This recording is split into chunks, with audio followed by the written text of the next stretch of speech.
Angni muwa maba, mau ang maba mabi, ang mansi moजांसो. Daorao बुंदों. Duty मावनो रोङिखायनोथ' गावबाय आं. बुजिबाय? खोथाखौ. Ang supplierसो. बे फोथायथिखौ जों जुदि फोथाय खेबस' खालामोब्ला बिसोर बिसिबां दुखु मोनगोन। नालिसा बुं नों नागारगोन ना बे लामाखौ?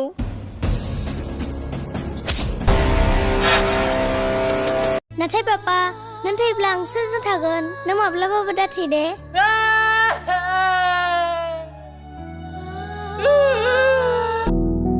हेलौ लोगोफोर, नोंथांमोननि गेजेराव आं आरो मोनसे गोदान भिडिअ लानानै फैबावबाय।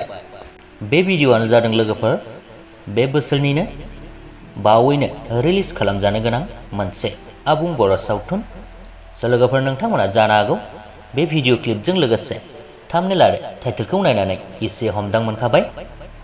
लोगोफोर बेनो जादों सना फिल्म प्रडाक्शन बेनारजों दिहुनजानाय मोनसे आबुं बर' सावथुन। बे सावथुननि मुङानो जादों gwdan radai।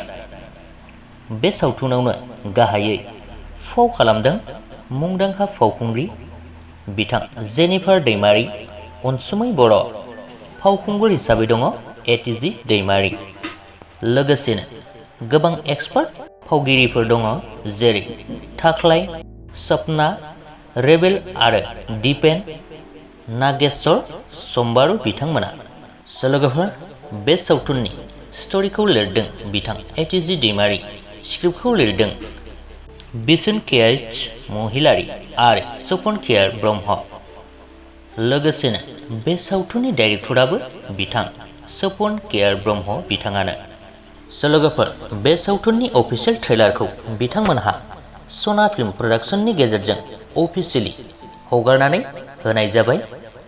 बेनिखायनो जायफोर नोंथांमोना दासिमबो बे सावथुननि ट्रेलारखौ नायाखै अब्ला नोंथांमोना सना फिल्म प्रडाक्शन चेनेलाव थांनानै नायहैनो हासिगोन। लोगोसेनो बे सावथुनखौ दिन्थिफुंनो थाखायबो नोंथांमोनहा बुकिं खालामहरनो हासिगोन। लोगोफोर बेजों लोगोसेनो बे सावथुननि आपडेटखौबो बेखिनियावनो दोनथ'बाय। भिडिअखौ नायनानै मोजां मोनदोंब्ला लाइक खालामदो, लोगोसेनो चेनेलखौबो साबस्क्राइब खालामनानै लादो। गोजोन्थों।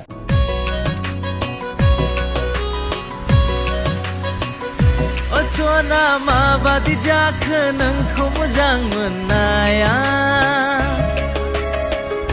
सना दिवाना।